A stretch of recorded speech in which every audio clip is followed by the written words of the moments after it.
How can candidates handle constructive feedback or rejection professionally? Well, I think it's a good point. So I think if you're going to ask for the feedback, be prepared to hear the feedback. So just like anything else, like whether it's asking for feedback or receiving feedback from your friends, your family, your spouse, you want to be able to take that feedback with objectivity, understanding where they're coming from and how they would have, and how it can be improved. If you were to take the feedback saying, no, no, no, like I actually meant this, or you start becoming defensive, it's not, you're not satisfying the ask or the requirement of getting that feedback. The feedback that you're getting is going to be constructive. It may hurt your feelings, it may hurt your ego, but you have to be able to take that, like understand and take that back and say, okay, well, what can I now do with this feedback to help improve it in the future? It's obviously not going to be all positive. So you got to be able to take that with just put the ego aside, put the hurt feelings aside, take it and understand where it's and where it can be improved. Exactly.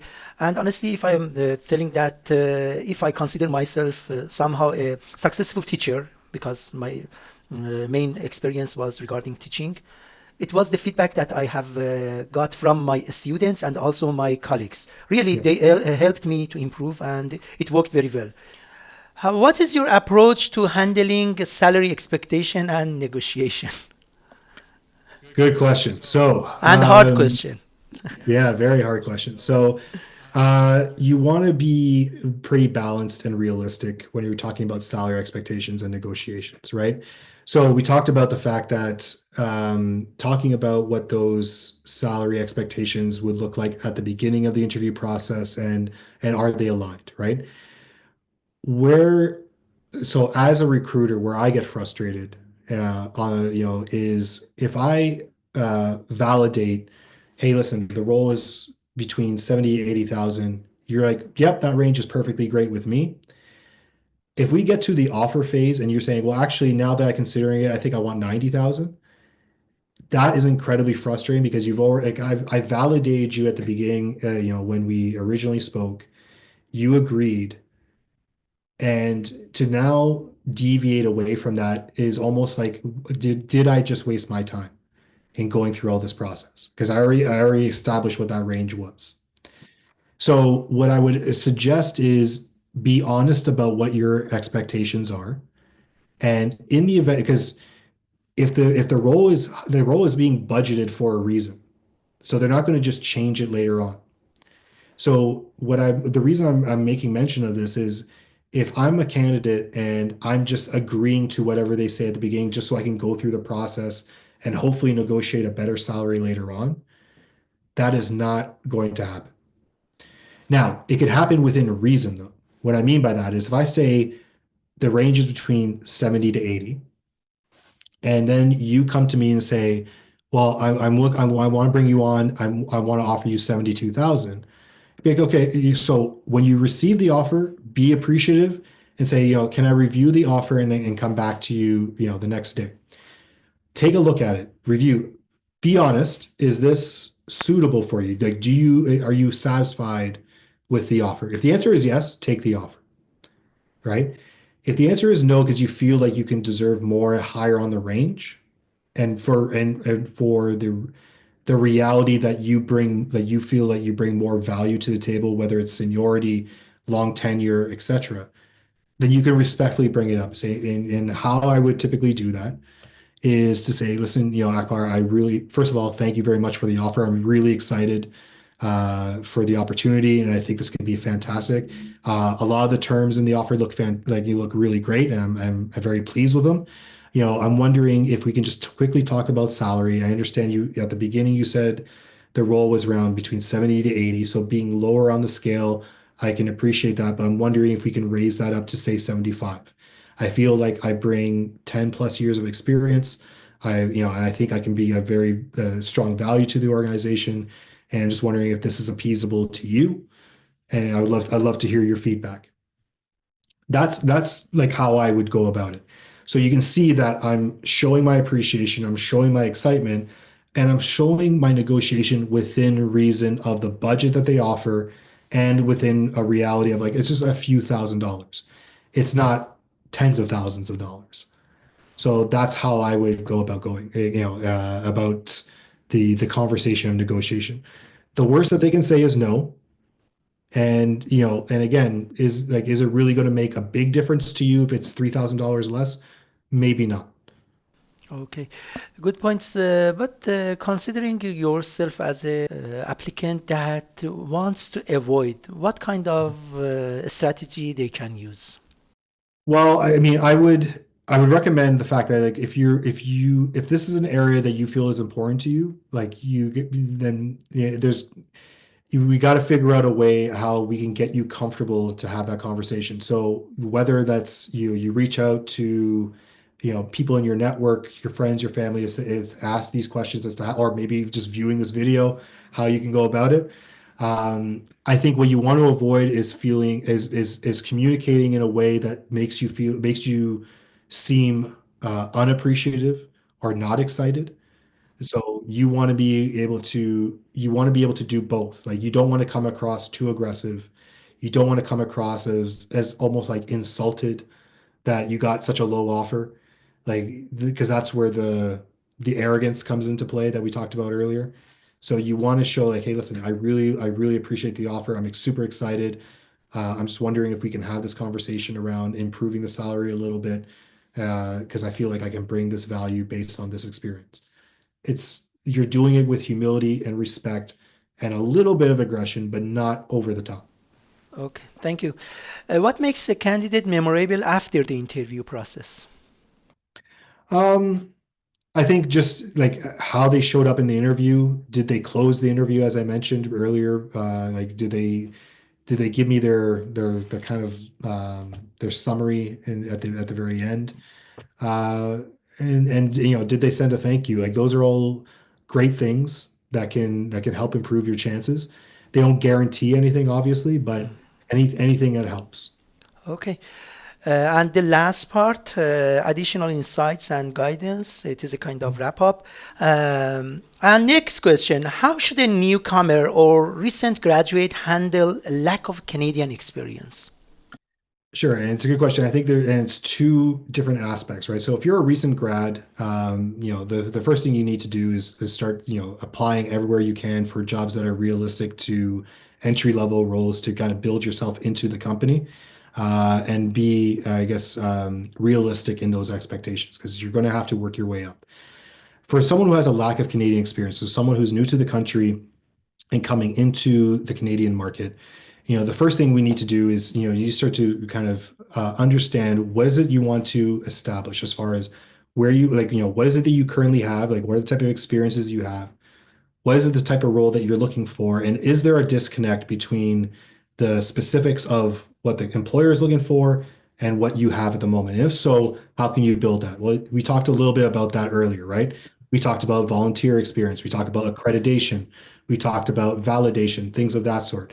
And there's a number of different ways to go about it. And it's hard for me to really give you specifics because it really depends on the role itself. But start to ask those questions, start to reach out to people that might be able to give you guidance, maybe even watching this video, doing some research, things like that. So there's a lot of different ways that individuals can start to build themselves up in preparation for the upcoming opportunities they're going to be applying for. Exactly. Good points. Thank you. What advice would you give to someone who gets interviews but no offers? Well, I think like I said, like it's going to take 100 opportunities before you get that one offer, right? So don't be discouraged. We talked about asking for feedback if you're in that final step, but you're just not the successful candidate, and just say, do you mind me asking if there any feedback that you can provide that helped prompt your decision? And you might be able to get some feedback. And again, it might be like it was a really tough call. It could have gone either way.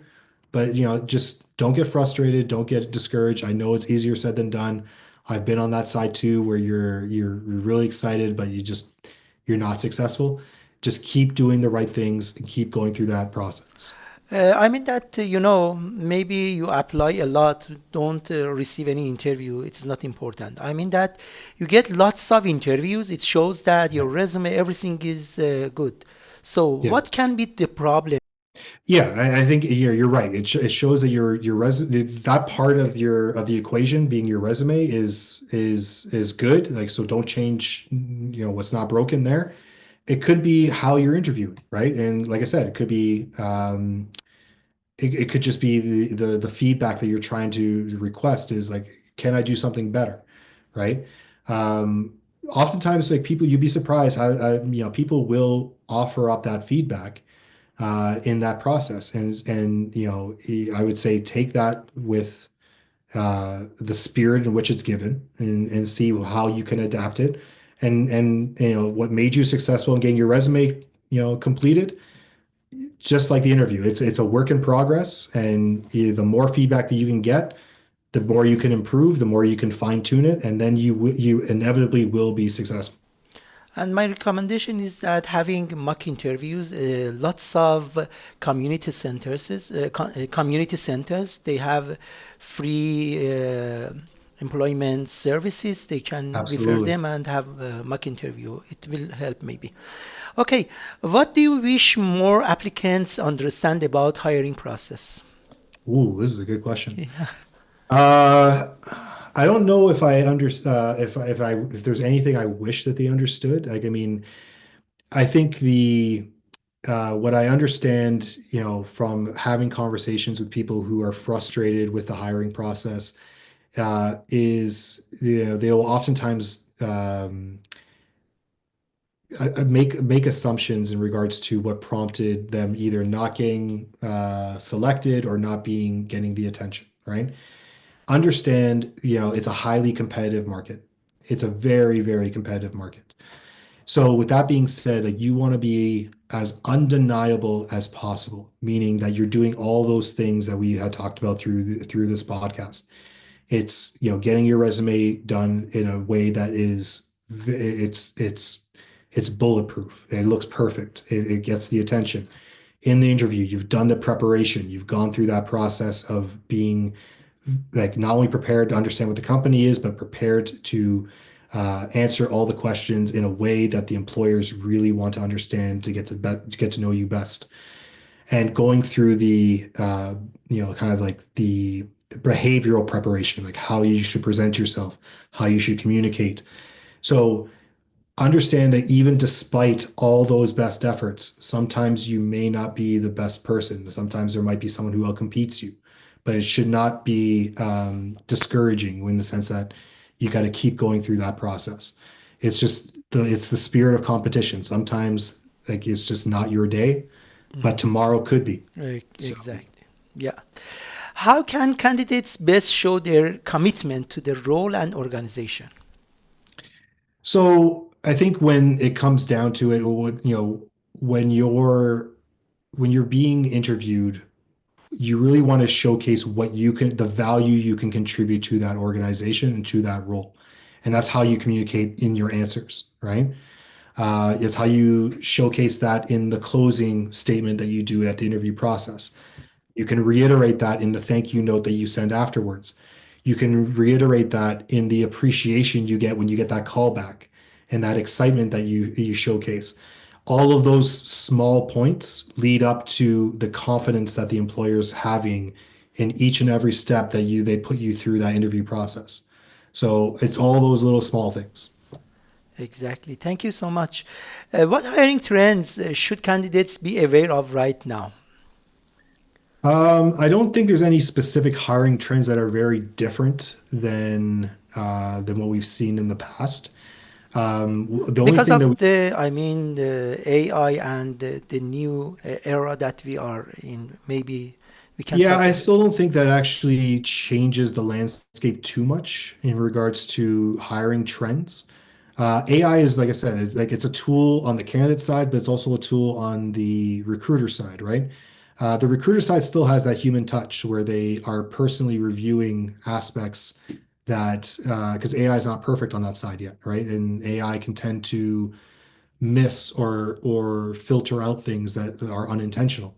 So recruiters are very diligent about that. In all the conferences I've spoken at or attended, all the recruiters have all said the same thing, that they're not solely relying on AI. So, what we've seen is a little bit of we're still in that normalization period post-pandemic, And where we saw, recently, because of the economic situation and tariff and lots of yeah, problems, yeah. yeah, we're still seeing a little bit of that where we're seeing like, because I mean, but this is nothing new. Like economy influences hiring trends in any generation, in given decade, depending on the employment rate, depending on what the economic CPI index looks like, could mean whether employers are ready to invest in building and expanding or whether they're scaling back. So, keep, searching the market, keep putting your best efforts forward, keep being prepared. And like I said, inevitability, it will happen. Thank you. How do you recommend job seekers stay competitive in today's market? Very good question. So I think when you're talking about staying competitive, you want to like that comes with your preparedness, right? Yeah, We talked about what goes into that, and just being fully prepared for every opportunity that you put your effort towards is going to make you a highly competitive candidate seeker. We talked about being undeniable, right? You can't change the experiences that you've had. You can speak to them eloquently, you can speak to them confidently. What you can change is how you're going to be prepared for those opportunities when they come about. That's the only thing you can change at the moment. So change that, be prepared as much as possible, put forward the effort. The effort will be rewarded. interesting. Yeah. Do social media, it is a really nice question that I think we can talk about it. Do social media profiles like LinkedIn, Instagram, and etc. affect hiring decisions? And actually, do you ever check personal profiles? So I don't personally check personal profiles because I mean my personal preference is I think that's a breach of privacy. Like they're applying for a job, they've gone through the channel of applying for a job. I'm looking at their resume. That's it. Um, I've never had a situation where someone's social media profile has influenced or negatively influenced a hiring decision to date. But I will say, you know, I would always be cautious or recommend caution to anyone as to how they show up on their social media platforms, whether that's LinkedIn or otherwise. What you put out there is once it's out there for public profile, for public view, it's out there forever. Even if you take it down, like someone can probably dig it up. So be careful about what you put on there and be careful about how you show up because you never know if it's going to come back to haunt you sometime later on in the future. And you would hate for something, that you did when you were silly and young and weren't really thinking for it to affect you later on as a established professional later in your career. Exactly. If you look here, I have put on the pro tip regarding digital dirty footprint. It is very Yeah, important that, and sometimes it is difficult to clean it. yeah, absolutely. So they should be very careful in this regard. With jobs changing rapidly, how do you assess a candidate's readiness for future challenges? Well, I think you want to be able to understand what the market is, right? So we talked about the adaptability and flexibility earlier, and I kind of referenced this towards ChatGPT, right? Like I come from a generation, and for my younger viewers out there who might view this, I can remember a time before the internet, as crazy as that might seem, right? Yeah, And the time when that happened, when the internet was first invented and it was first coming out and was first being integrated within our day-to-day lives, but in business and in education, there was a lot of fumbling around as to like how will this help? And a lot of people were also very resistant towards it, where they're like, "Oh my God, this is going to replace jobs, and this is going to replace skills," and people were very fearful of it.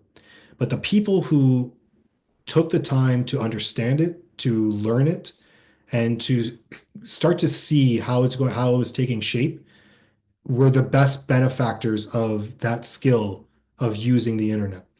ChatGPT is no different. ChatGPT is the exact same in the sense that there's fear in how it's going to change the landscape. I have no doubt it will change the landscape for everybody. It's still kind of undetermined in regards to how, but it's been around for a little while, more behind the scenes. But the one thing I would say is get comfortable with it, get to know it, practice it. You can, like, even if you were to go on YouTube and actually look up how to use ChatGPT, you will find thousands of videos.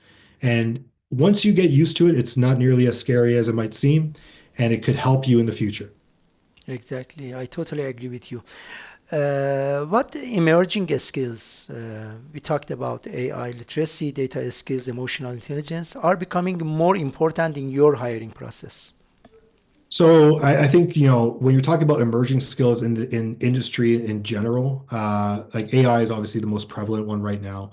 The softer skills have always been important. Like you're talking about emotional intelligence, critical thinking, things like that. Those are timeless. Those are classic. They're never going to go away. You always need to have those.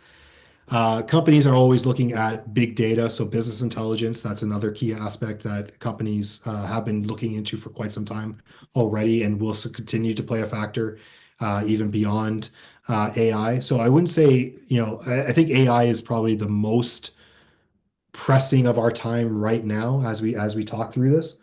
I don't know where that's going to lead just yet as to what the new trends will look like. But all I would say is, like, if you're interested in understanding what those trends look like, do some research, go into YouTube, go into some research channels, and you'll find that you'll be able to find some really cool information about what companies are looking into. Okay. How do you promote equity in hiring candidates from underrepresented groups? It's a good question, and it's one that's a little bit of a taboo question because I think it's not necessarily the what, but it's the how. So when we're talking about equity, the equity is about equal opportunity, not equal outcome, right? So when we're talking about equity of opportunity, we're saying that when I post a job and we're considering candidates, it's the best person for the job, regardless of any challenge or obstacle being of underrepresented groups, of any type of quote unquote bias that may or may not exist. I'm giving everyone an opportunity free of barrier and free of challenge. When you start to see companies target hiring for underrepresented groups, that's when it becomes a little bit problematic. And the reason I say this is because you're not necessarily, like, you're trying to hire the best person and you're trying to provide equal opportunity. When you're bypassing that to say, I need to fill this report card to hire for these representations, that becomes, it never ends just there, because then the next representation comes about and the next and the next, and then there's going to be even more obscurity in regards to your hiring process. The best advice I can give any organization or any hiring manager is free up your process of any bias, free up your process of any challenge or obstacle, make it as intuitive and as easy as possible to have consideration for everybody, no matter what the challenge might be. And so long as they meet the qualifications of the role, they get consideration. That is the Exactly. best piece of advice I would be able to give. Exactly. Do you believe cultural ad is more important than cultural fit? Why? So I guess it really depends on what we mean by cultural ad. The cultural ad is inclusive of a cultural fit, right? Again, when we're talking about culture, we're talking about the organization's culture, not ethnic culture or anything of that sort, right? So can someone bring value to your organizational culture? Absolutely. Your culture is ever flowing as an organization. It's ever changing. It's going to be anchored in those foundation cultural values that you have listed on your corporate website and that you live in how you do business. But individuals that you bring into that organization can definitely add to that and can definitely add it for the better into the more immediate and long term, meaning it could change. Exactly. Okay. Have you ever regretted a hiring decision? What did you learn from it? Absolutely, I did. This is like, I mean, you hope that through your process and through the individuals involved that you're getting it right. But there have been times, and I'll admit I've been burned, where there have been times I've hired the wrong person. They did all the right things, they said all the right things, they conduct themselves all the right ways, and you fast forward a few months after the fact, and you come to realize they're nothing like what they represented. That happens all the time. It happens with any company. I I'd be hard pressed to see any hiring manager or any recruiter or any HR professional say that they have never been burned once before in this. It has happened. What I learned from it is, be more diligent. Like, if and you gotta, there's a lot of checks and balances you go through when you're going through the interview process, and you do it with, your peer group. You do it with hiring manager conversations and feedback loops.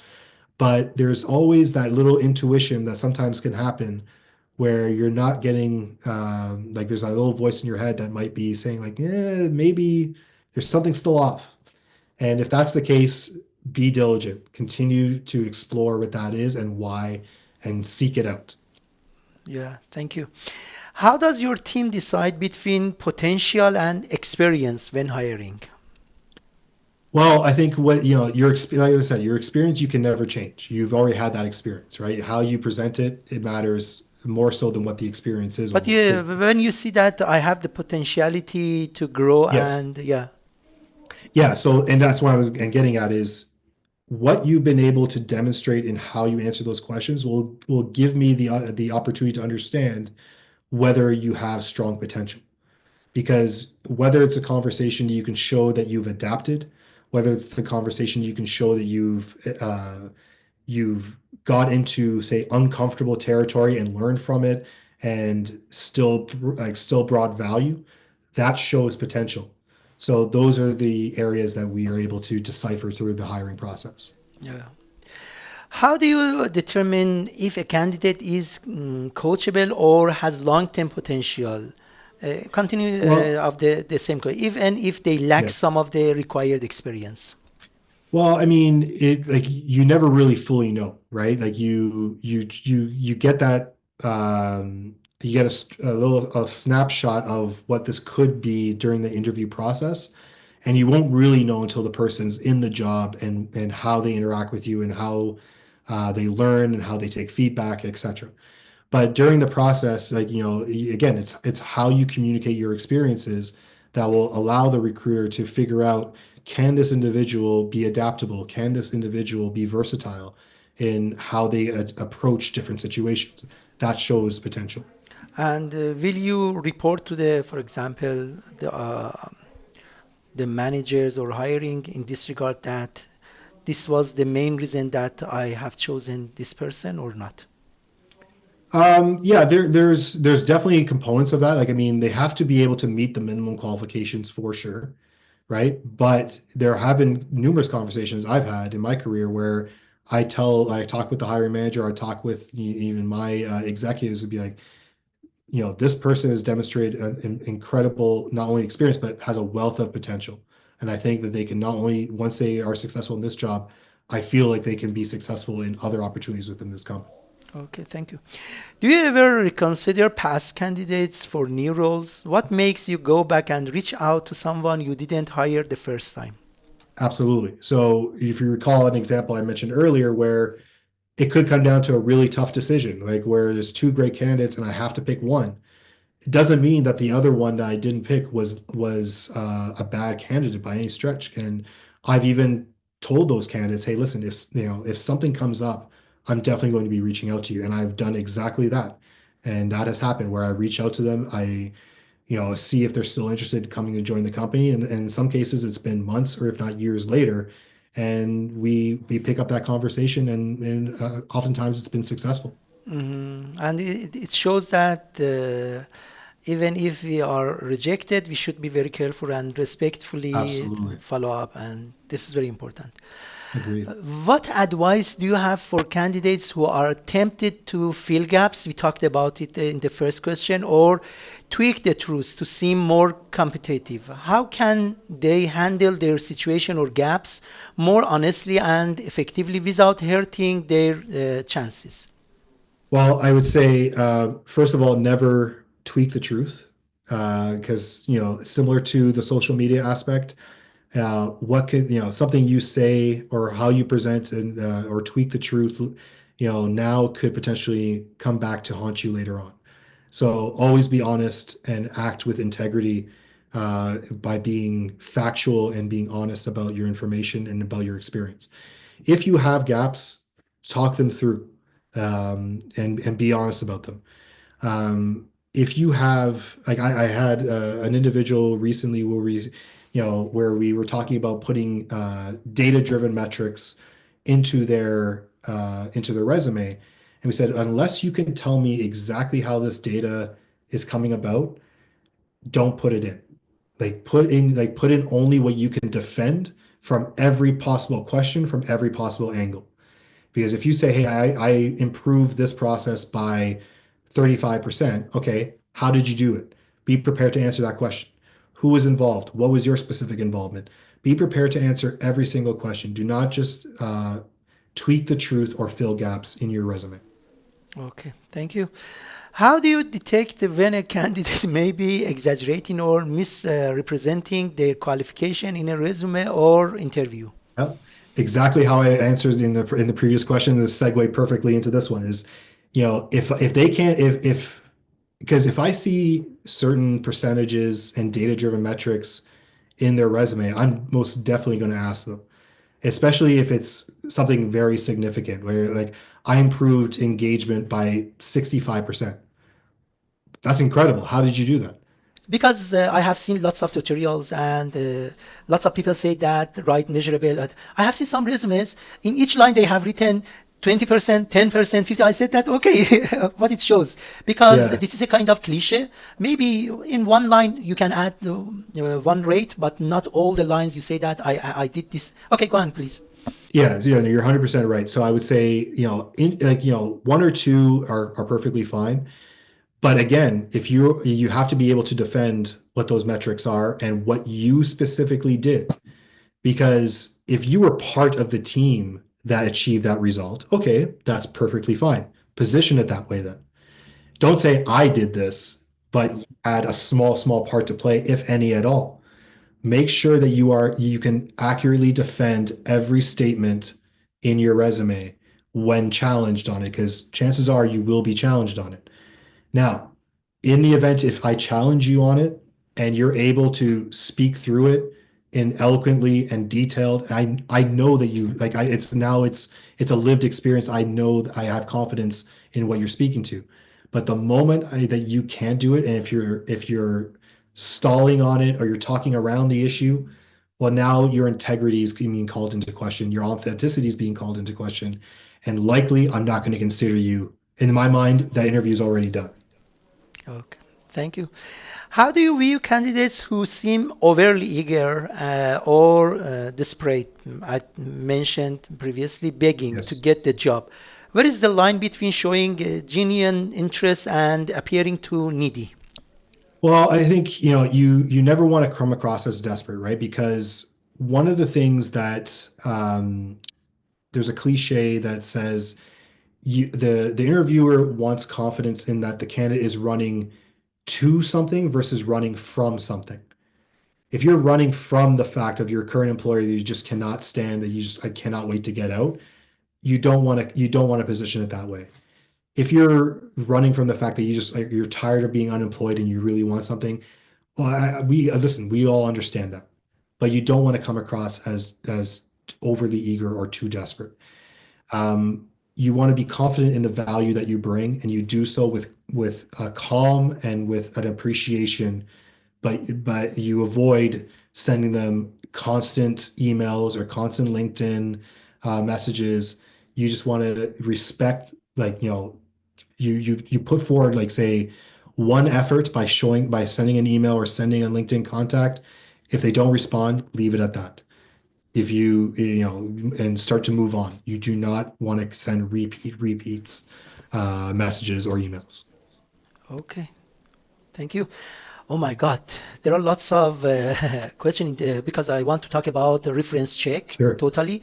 How do you approach reference checks during hiring process? At what stage do you usually contact references? What do you typically look for, and how much influence do those conversations have on your final decision? Also, what advice do you have for candidates, especially newcomers or career changers, when choosing who to list as a reference? If a candidate was let to go, I mean, fired, unfortunately, from a previous job, and their former manager is either unavailable or not the best person to provide a reference, how should the candidate handle this situation when listing references? Sure. So there's a few parts I'll address here. So first of Yeah. all, reference checks are done in every process, right? And they're only done at the time when an offer is presented, right? I'm not going to do reference checks for candidates I'm not making an offer to, because that's not the point. So at the time of an offer done, it's usually contingent on the successful reference check and maybe even background checks, depending on the job. So I would say they're important in that regard. Usually it's about 3 references. And I would always suggest having at least one person that was your manager, maybe a colleague, or even a manager from a different division that can speak to your experience. You would never put in a bad reference, so I hope that's never the case. It has happened though. So when you're choosing your list, choose it. And again, if you're a new student or a new grad, maybe a couple of your professors might agree to be your reference in that regard. If you're volunteering, maybe those individuals who are running the volunteer workshops might be able to agree to that reference. Now, to address your question about, okay, so what if you were let go and your direct manager isn't the person that can be your reference? Well, chances are you've made relationships with others in that organization.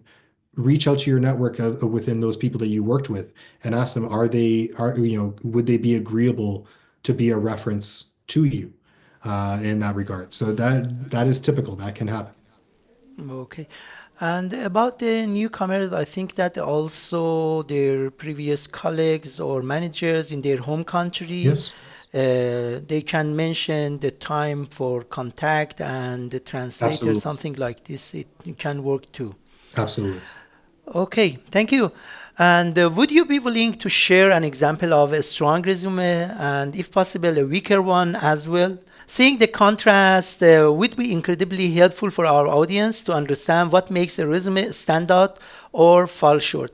Actually, you have sent me a sample I will show here, and you can talk about, okay, what's the difference, and thank you so much in this Absolutely. regard here. So let me just quickly speak to these. So the resume on the left, now it's not a horrible resume. And it's oftentimes, when I'm looking at, like when I say I get 200 resumes in a given job posting, I will see I leave about half of them that look like this on the left. So John Smith, you can see, he's had a wealth of experience. Again, not horrible, but it can definitely be improved. And what we're seeing here is we're seeing like it's a very compact, condensed, like it's not very easy to read, right? It's you're seeing there's a lack of space or use of space. We're seeing some areas like where the fonts don't really align. And then when we look to the right, we're seeing a much cleaner version of John's resume. It's the same information. It's the exact same content. And what we've done is we've made better use of space. He's created a couple of columns. He's spaced out his information. He's put in some some color into it. He's put in some visual into it. So I would say where you can be creative, that's where it's going to stand out. Now, when you're like we talked about earlier, where we said if you put in your resume in ChatGPT and ask for some suggestions, you can even download the resume. Well, this is the limitation of ChatGPT right now, where if you ask it to download, based on its recommendations, it's going to download something similar, very similar to the one on the left. What I would suggest is take that template and then go onto Google and just type in resume templates, right? you're going to see some pretty creative but professional looking resumes like the one on the right that is very clean, that's very easy. You can either download it if it's free, and if it's not, recreate it quite easily just by looking at it and putting some time and effort in Word. But the one on the right is a better use of space. It's very easy to read. It can tell you, I can probably skim this resume in 10 seconds flat and put them into the yes column because it's that easy to read, and it made it much easier for me as the recruiter to make sense of the content within his resume. I totally agree, but my question is regarding ATS system that they sometimes mention that avoid putting pictures, colors, tables because some ATS system cannot have proofread in this regard. What is your idea in this regard? I mean, Yeah. can we have the same style but in a simple way? Listen, you can it's all really a matter of preference, to be quite honest. You can choose to structure it this way or similar, or even without color and graphics and tables. All of it is perfectly fine. It really depends on your comfort level. I would say the notion of not having color or avoiding tables because the ATS system can't read it is 100% myth. Okay. Mm, As I mentioned, when you're applying, you're not applying and submitting your Word version, you're submitting your PDF version. PDF, That yes. PDF version is locked. It means it cannot be edited. So once it's in there, it's going to, when you go through the ATS application process, you can actually get your information filled into the ATS from your PDF. And on the end user, as the applicant, or as the recruiter, sorry, I'm going to click on the image of the file that you submitted, and it's going to bring up that clean, unedited version of a PDF of your resume. So it's going to look exactly the way you've submitted it. That's the notion to consider. Thanks for clarification again. Okay. And the last question, Mhm. is there any additional advice or key insight you think applicants should know about resume, cover letters, job applications, or interviews that we might have missed in our discussion? No, I don't think so. I mean, I think one aspect that we covered a lot of different areas in this conversation, and I think I'm hoping people will get value out of it.